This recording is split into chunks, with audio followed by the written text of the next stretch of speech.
Today we're going to do an art and craft activity. We're making poppies for Anzac Day. This is what we did earlier on today with the children. What you'll need is some sticky tape, some red paint, green paint, some black paint, green pipe cleaners or green paddle pop sticks, and a recycling bottle.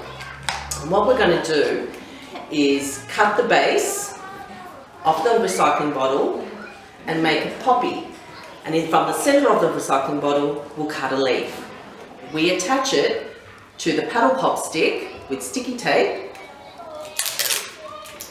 And if you don't have sticky tape with parents' supervision, you can use a hot glue gun or super glue. We attach the leaf to the paddle pop stick as well. And now we're going to paint the poppy in red.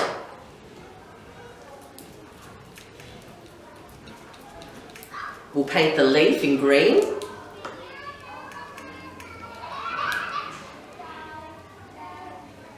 And on the centre of the flower, we'll paint some black. Once it's dry, you can place it in a vase and display it around your house. Bye! Thanks for watching. Like and subscribe to our channel. Bye!